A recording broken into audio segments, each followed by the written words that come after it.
remettre ton micro. Ok. Eh bien, bonsoir à tous. Voilà, la foi chrétienne change-t-elle notre regard sur les autres? Pour nous, c'est une évidence. En discutant avec Germaine, il y a pas de... Voilà, c'est évident. Et ici, on veut partager un peu avec vous notre ressenti par rapport à notre vie, notre témoignage de vie par rapport à ce sujet-là. Alors, la première chose, moi, la première parole qui m'est venue à l'esprit quand il s'est agi de préparer cet atelier, c'était aimez-vous les uns les autres comme je vous ai aimé. Donc, c'est dans Jean 13, 35, 30, Jean 13, 34 et 35. On pourra relire. Et c'était de me dire que, puisque nous sommes chrétiens, hein, c'est quoi être chrétien? C'est ceux qui suivent la parole du Christ, qui ont foi et qui professent la foi donc de Jésus-Christ et qui suivent sa parole. La deuxième chose, le deuxième verset, en réfléchissant toujours, qui est venu dans mon esprit, c'était de me dire, donc en pensant aux autres, hein, quand on parle des autres, pour moi, c'est ceux qui ne sont pas chrétiens, qui ne sont pas croyants. Donc une espèce de dualité comme ça, les chrétiens et les pas chrétiens. Hein. C'était chaque fois que vous ferez l'une de ces choses, hein, à un des plus petits, c'est à moi que vous le ferez. Et je me dis, ça s'adresse à tout le monde. Ça s'adresse en fait à moi, chrétien, qui devrait avoir un regard ouvert à toute personne, pas seulement aux chrétiens, mais à toute autre personne, qu'il soit croyant ou qu'il ne soit pas croyant.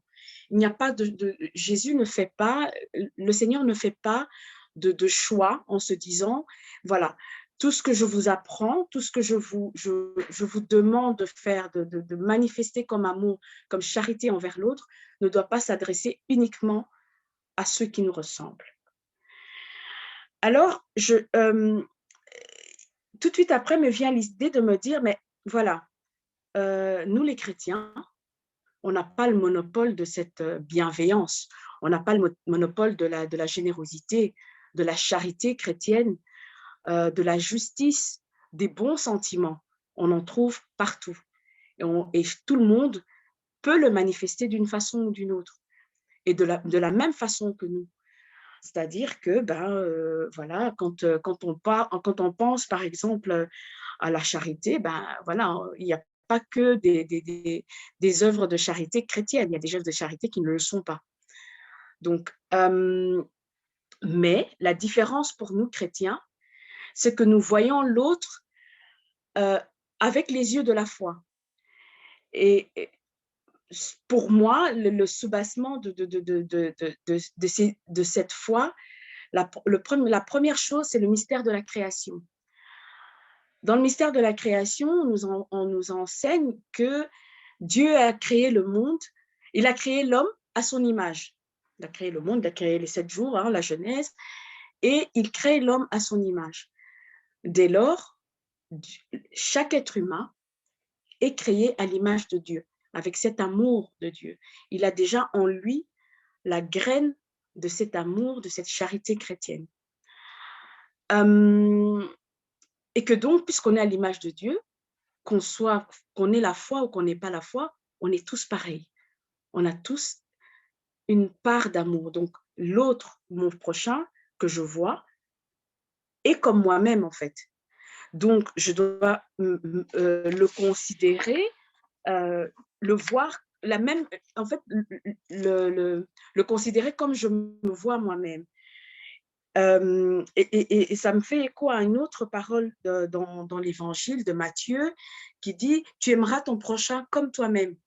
Matthieu 22, je pense, je ne sais plus où j'ai noté ça, 22, 39, je crois, en tout cas de ce côté-là. Et donc, au-delà même de l'interprétation générale de ce commandement, qui veut que le point de départ de l'amour du prochain soit l'amour que je me porte à moi-même, je me dis, je pense que, ce commandement me recommande d'abord de prendre conscience que je suis semblable aux autres. Et que si moi j'ai des contradictions, j'ai des doutes, des passions diverses, des qualités, des défauts, l'autre aussi les a. Et si moi, j'estime que le Seigneur peut me racheter de toutes mes contradictions, de tout ce qui n'est pas joli en moi, eh ben, il peut faire pareil pour l'autre. Et ça me ramène au deuxième le deuxième mystère qui, pour moi, par la foi, m'invite, fait que je ne peux qu'avoir un regard différent ou sur l'autre, un regard chrétien, c'est le mystère de la rédemption. Chaque être humain a la possibilité d'être racheté de ses péchés, de ses fautes, grâce au sacrifice que Jésus a subi sur la croix pour nous. Donc, cette rédemption ne s'adresse pas qu'aux chrétiens, elle s'adresse à tout le monde. Dès lors, par cette vision que j'ai de moi-même, je dois la calquer en fait à l'autre. L'autre est comme moi, il est mon prochain, il est mon semblable, nous sommes tous les deux créés, nous avons tous la possibilité d'être rachetés par le sacrifice de Jésus pour nous. Donc, je ne peux que le voir différemment. Je ne peux pas le voir différemment, je dois le voir comme je vois, je dois avoir un regard, voilà, un regard d'amour, un regard de fraternité chrétienne, un regard de charité. Il n'y a pas moyen de faire autrement en tant que chrétien. Il n'y a pas moyen de regarder un autre être humain, quel qu'il soit beau, grand, machin, moche, repoussant, répugnant, eh ben, ma foi doit me pousser à le regarder avec un regard d'amour, et d'amour chrétien, de charité fraternelle chrétienne. Et tout ça est possible avec l'aide de l'Esprit Saint. Je pense que sans l'apport de l'Esprit Saint dans nos vies, sans le concours de l'Esprit Saint dans ce que nous faisons, dans ce que nous pensons, l'Esprit Saint vient restaurer ce que nous sommes, vient remettre un peu de l'ordre quand on a tendance à s'écarter, quand on a tendance à avoir des pensées, parce que bon, parfois, on peut être bien, entre guillemets, bien pensant, et les pensées divaguent, elles partent un peu dans tous les sens, et on peut parfois nourrir des sentiments qui ne sont pas, j'ai envie de dire, dignes de chrétiens.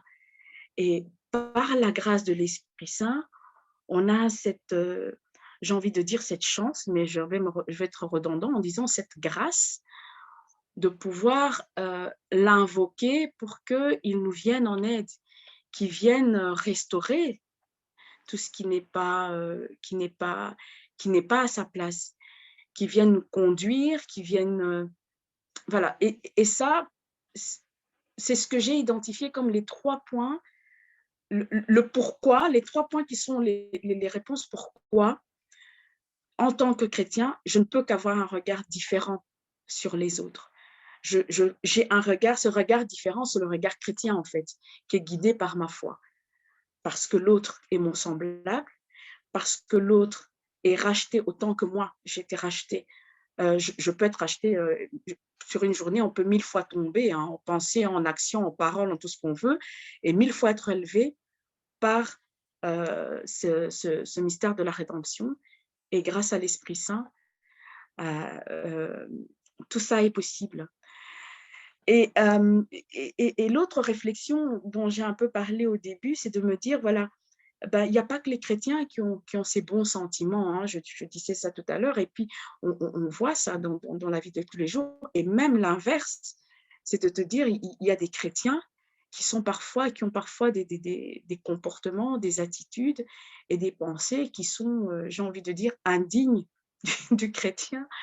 et qui blessent, en fait, qui nous blessent, nous, chaque individu en tant qu'être humain. Alors, je me demande, le Seigneur, là où il se trouve, parfois, quand il nous regarde, je me demande s'il se dit « oui, oui, oui ». Bon, ça, c'est ma vision un peu enfantine, j'ai envie de dire. Il doit se dire « mais ces enfants, voilà ». Et il n'y a qu'à voir maintenant tout ce qu'il y a comme scandale au niveau de l'Église. On ne va pas s'attarder là-dessus. On se dit, comment est-ce possible? Un chrétien ne peut pas se permettre des choses pareilles. C'est hors de la charité, c'est hors de l'amour. Et pourtant, c'est humain.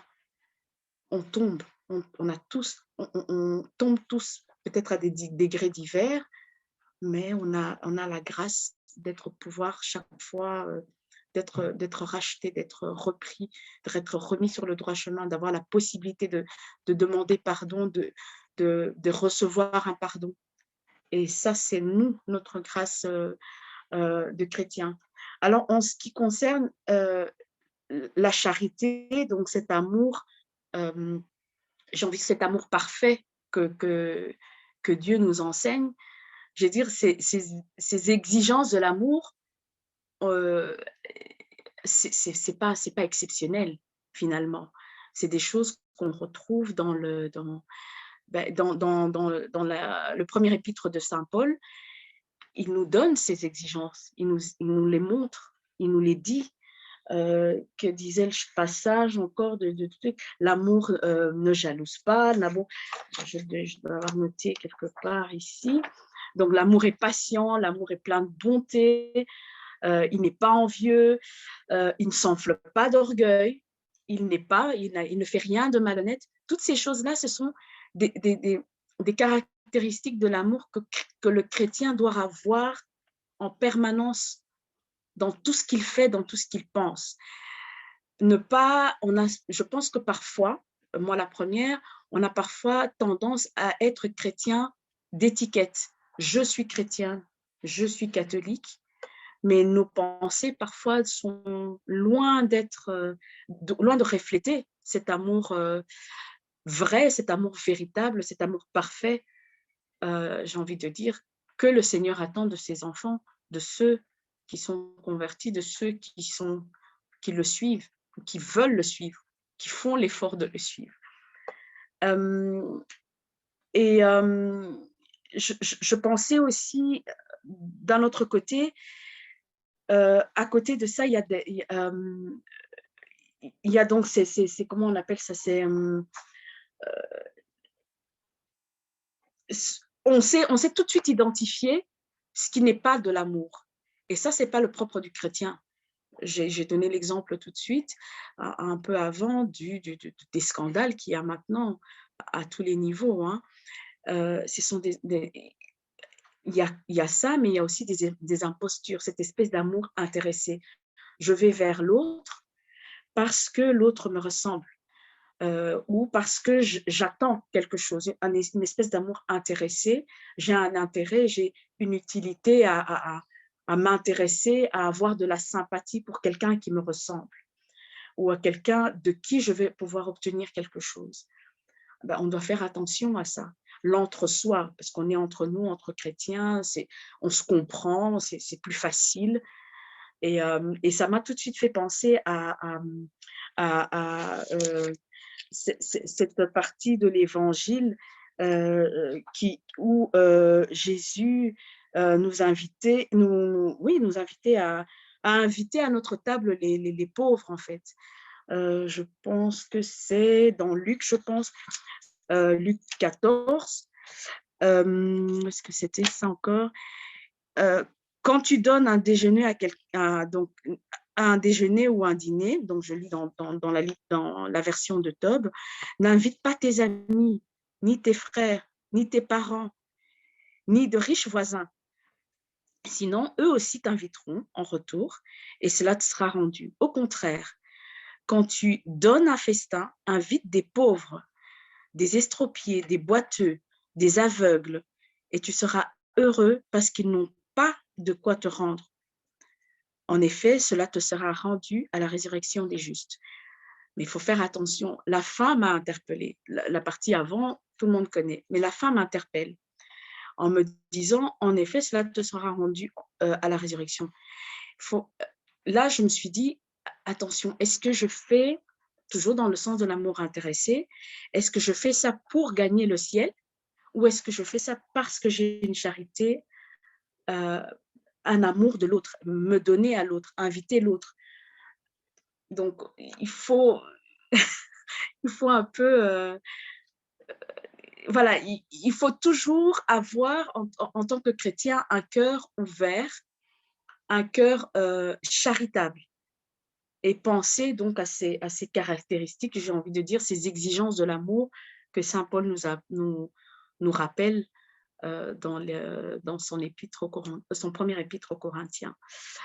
Voilà, c'est un peu ça que je voulais vous partager et par rapport à le pourquoi, au pourquoi du fait que nous, chrétiens, nous avons, c'est même pas une question, je ne le formulerai même pas comme une question, mais nous devons changer notre regard sur les autres par notre foi. Voilà, je laisse Germaine continuer.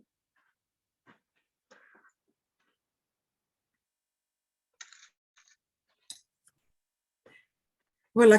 Quant à ma part, je dirais, voilà, comment je vais m'exprimer en termes de comment la foi chrétienne a construit mon regard vis-à-vis d'autrui. Donc, je vais partir de mon témoignage de conversion personnelle, de mon témoignage de réconciliation avec Dieu pour vous expliquer comment je suis arrivée à affirmer que c'est la foi chrétienne qui me permet aujourd'hui d'avoir un regard d'amour vis-à-vis de mes frères et sœurs. Voilà, donc j'ai longtemps porté la colère en moi, dans mon regard, dans mon corps, dans mes gestes, du fait de mon enfance. Je pense que j'ai déjà témoigné sur ça, avec des parents divorcés, mais croyants, un père qui préférait avoir des garçons à la place des filles et qui, moi, m'a poussé durant longtemps à me comporter comme un garçon parce que je voulais être aimée de mon père et que je voulais lui montrer que j'étais aussi digne qu'un garçon. Donc, je faisais tout pour ressembler à un garçon. Mais je ne suis pas un garçon, je suis une fille. Mon adolescence passée dans un internat avec des religieuses tellement sévères, mais qui te poussent à te confesser continuellement parce qu'ils sont tellement sévères où tu arrives jusqu'à les détester. Mais le fait que tu les détestes, tu es obligé chaque fois d'aller te confesser parce que ce n'est pas possible. Tu te dis, mais cette croix qu'elle porte, mais qu'est-ce que ça signifie pour elle? Tu les détestes, donc tu reviens à chaque fois pour te confesser, demander pardon. Et alors, un mariage, pas toujours heureux, mais vous sont nés quand même 3 enfants qui ont évolué différemment et qui ont eu des soucis aussi, mais où tu dois pouvoir porter les soucis de ces enfants. Bref, une vie avec des hauts et des bas, avec des périodes hors de l'église, ou parce qu'à un moment donné, tu te révoltes, tu te dis, c'est pas possible, cette vie, c'est pas possible. Tu continues à prier, mais tu ne vois pas des choses changer, mais tu te dis, mais voilà, à un moment donné, tu t'éloignes de l'église. Et tu t'éloignes de l'église, mais tu ne retrouves pas cette sérénité, tu ne retrouves pas la sérénité qu'il faut, mais tu reviens, voilà, tu reviens à l'église, et là, un hasard, les hasards de la vie te fait rencontrer, mais déjà des personnes qui prient, mais vraiment qui prient et qui te font voir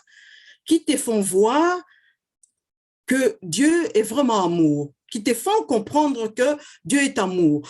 C'est pourquoi j'ai choisi cette icône de la Trinité qui est derrière moi, ou qui te disent, mais voilà, dans cette Trinité-là, dans ces mystères-là de la Trinité, tu as ta place là-dedans et que tu es un enfant bien-aimé de Dieu et que tu trouves ta place dans ces mystères-là. Et tu fréquentes l'Église différemment. Quand tu entres dans l'Église, tu acceptes d'abord de confesser que les dieux, c'est un Dieu d'amour et c'est un Dieu qui pardonne, c'est un Dieu qui relève. Tu acceptes alors de te laisser aimer. Tu acceptes, comme Féza disait, tu acceptes de te laisser aimer, de te laisser regarder par le Seigneur. Tu te laisses regarder par le Seigneur et tu lui laisses les commandes de ta vie. Tu lui laisses les commandes de ta vie.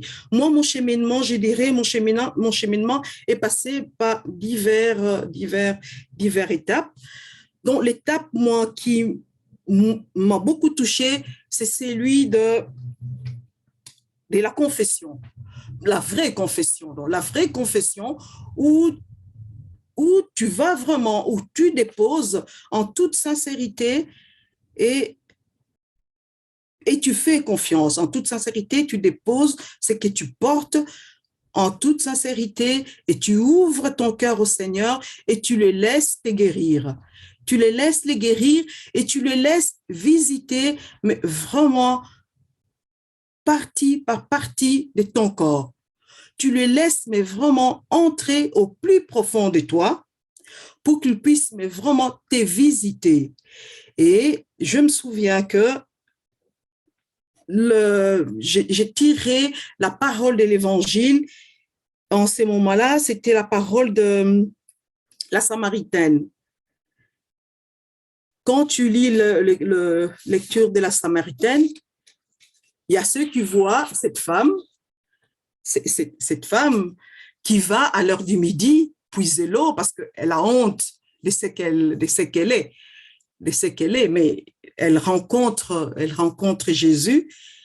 Et quand elle rencontre Jésus, Jésus lui demande d'abord de lui donner à boire.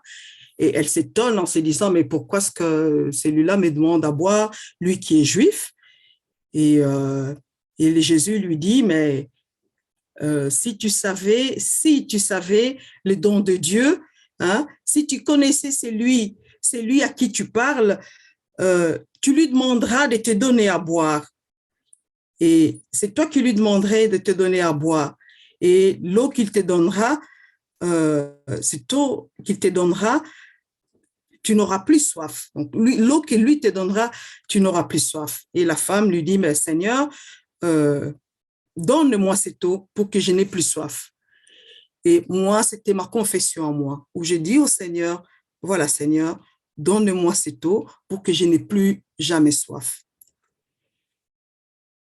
Et à partir de ces moments-là, ma vie à moi a changé. Donc, je pense que cette confession-là, où vraiment, en toute sincérité, je dis au Seigneur, donne-moi cette eau-là pour que je n'ai plus jamais soif. Le Seigneur m'a touché, il a guéri mon cœur, il m'a guéri de tout ce que je portais en moi comme fardeau, parce que je lui ai laissé porter ces fardeaux. Et le fait que je lui ai laissé porter ces fardeaux, il m'a permis aussi de mettre le pardon dans mon cœur. Ne pas pardonner, pas une fois, pas deux fois, pas trois fois, mais à chaque fois qu'on me faisait du mal, j'ai pu revenir vers lui et lui dire, voilà, là où c'est moi qui ai blessé, où on m'a blessé, j'aimerais vraiment que tu viennes à mon aide pour que moi, je puisse mettre les pardons dans ma vie et que je puisse aussi pardonner l'autre. Peu importe ce que l'autre pensera, même si l'autre ne me pardonne pas, mais Seigneur, si toi tu me donnes ton pardon, je peux continuer à marcher parce que je t'ai fait confiance. Et il y a aussi une autre lecture qui, moi, ça c'est vraiment récemment, qui m'a touchée, c'est celui du jeune homme riche. Hein, le jeune homme riche qui qui a accouru vers Jésus et qui s'est jeté à genoux à ses pieds et lui dit, bon maître, que dois-je faire pour hériter la vie éternelle? Et Jésus lui dit, est-ce que tu connais tes commandements? Est-ce que tu respectes tes commandements? Il lui rappelle les commandements et le jeune homme dit, mais oui, maître, tout ça, je respecte tout ça. Et alors, il lui dit, mais va, vends tout ce que tu as et viens et suis-moi. Et là, le jeune homme devient triste parce qu'il avait des grands biens. Et il devient triste parce qu'il avait des grands biens. Il s'est dit, mais enfin, c'est pas possible. Et ce qui m'a touché, c'est les regards que Jésus avait vers ce jeune homme. Il le regarda et il l'aima.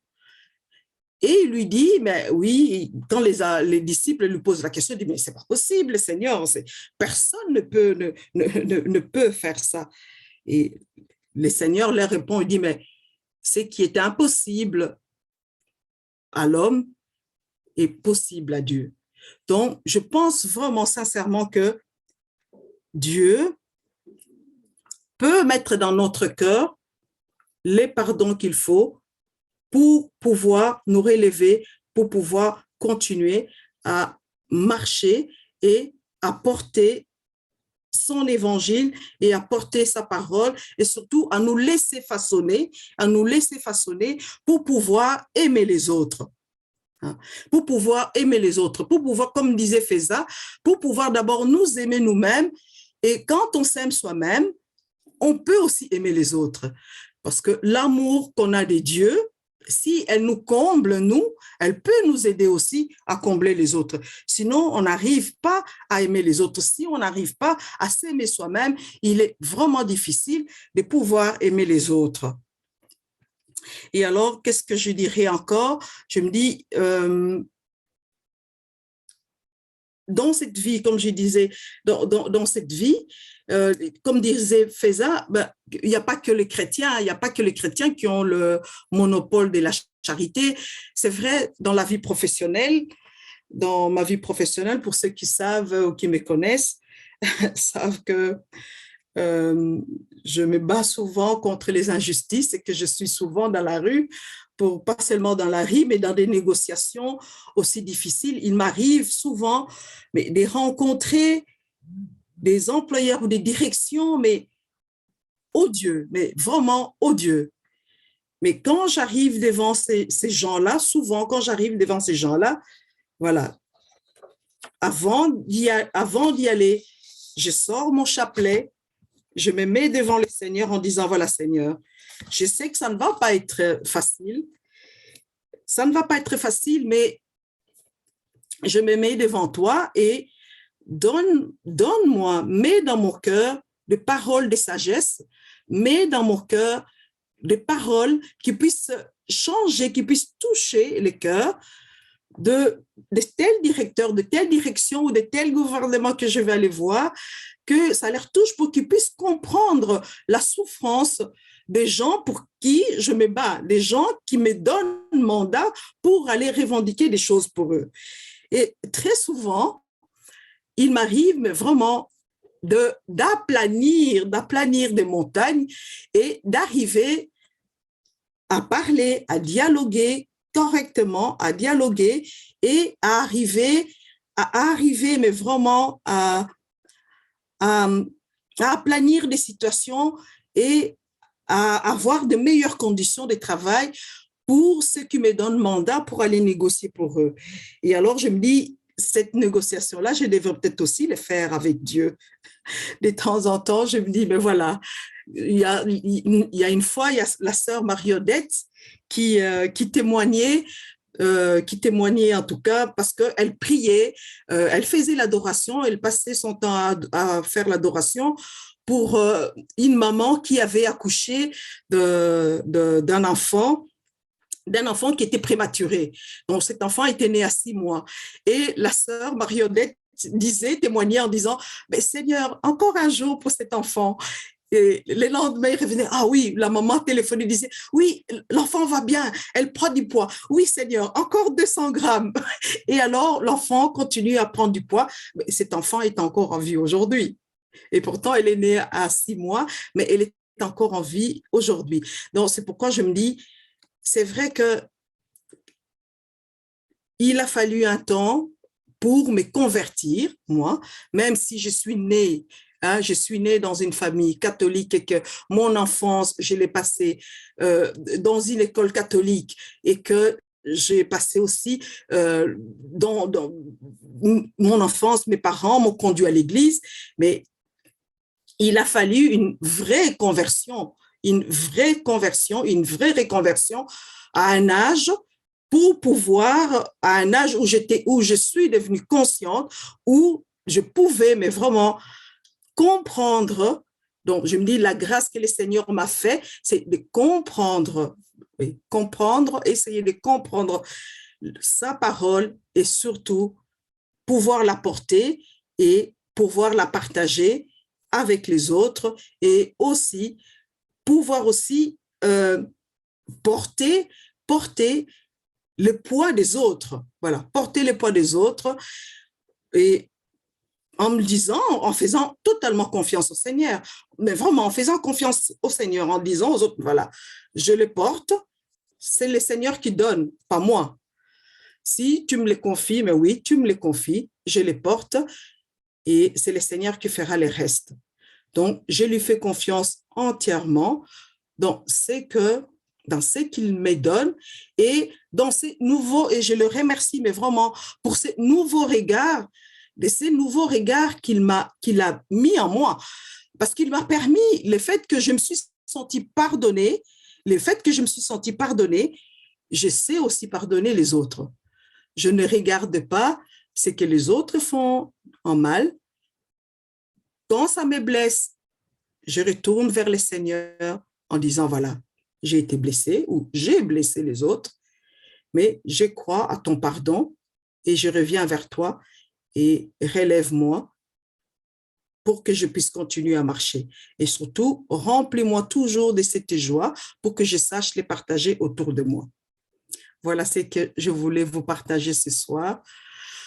Pour ces regards, en tout cas, je me dis, ce qui a changé dans ma vie, le fait de faire confiance au Seigneur et surtout, comme disait Feza, que cette foi que nos parents nous ont donnée, que nous avons essayé, en tout cas, de le maintenir et de les transmettre à nos enfants aussi, à les transmettre à nos enfants. Et moi, comme je disais, je partageais avec Marc un jour où j'étais étonnée parce que mon fils Aurel, à un moment donné aussi, ne venait plus à l'église. Et un jour, il est revenu en disant, ben voilà, maman, je me prépare pour me marier religieusement. Ah, quoi, il dit, mais oui, mais n'oublie pas, maman, que tu nous as donné une grande richesse. Je dis, ah oui, c'est quoi? Mais oui, mais la grande richesse, c'est la prière. C'est cette foi en Dieu et cette foi qui nous donne la force de revenir parce que nous savons que nous ne sommes pas jugés, que nous pouvons tomber, que nous pouvons nous éloigner. Même si nous nous éloignons, le Seigneur est toujours présent et on sait toujours revenir vers lui. Et nous savons qu'il aura toujours les mains ouvertes et qu'il va toujours nous accueillir et que nous avons toujours notre place dans ce cercle-là qui est constitué entre les dieux, qui est le Père, qui est le Fils et qui est le Saint-Esprit. Voilà. Et merci.